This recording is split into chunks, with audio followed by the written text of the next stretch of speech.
Welcome everybody to How Fast Will It Go, and today we're dealing with the 1997 McLaren F1 GT. Now this says 1039.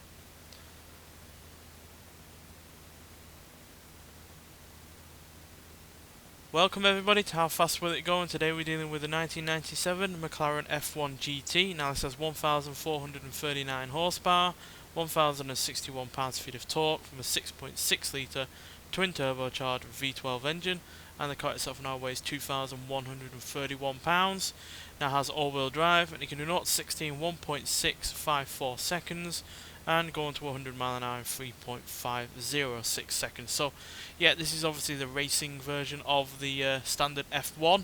So that means it's got a front splitter, rear spoiler, and yeah, more downforce acting on the vehicle as a whole. So yeah, I'm not expecting it to be quite as quick as that F1, but will be interesting to see how close it can actually come, and especially since yeah, it doesn't weigh all that much. It's got a lot of power, and yeah, certainly a lot in terms of acceleration. Do apologise for it being night time, but yeah, that's a good thing about being on the motorway we're doing this series is that it's very well lit. So yeah, nonetheless, let's get out there and see what it can do.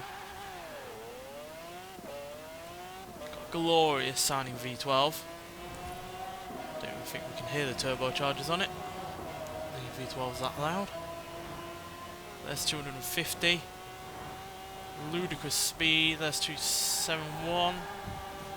274, 275, 276, 277.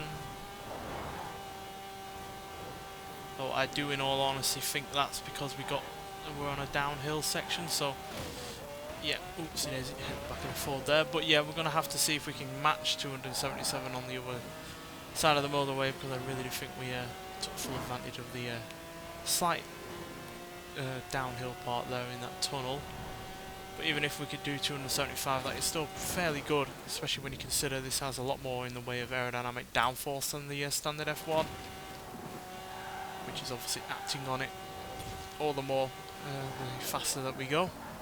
So it does become more and more difficult to push through the air the quicker we go in a car with this kind of downforce. But 275 is still no slouch. That's yeah, the third fastest we've had so far, if that's what we're going to be dealing with. So yeah, no matter whether or not we get any more speed or if we increase, we're still going to be third fastest, because yeah, we're not going to beat the standard McLaren because of the downforce, like I said earlier. But like I said, it's interesting to see how close we can come despite the additional aerodynamic downforce. You have to admit, it's still ludicrously quick in terms of acceleration, even at the top end.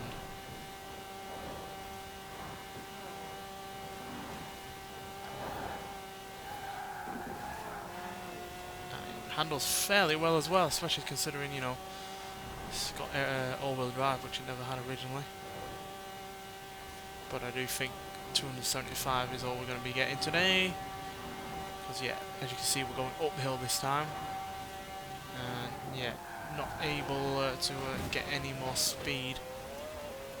Does indicate that the downhill section there helped. So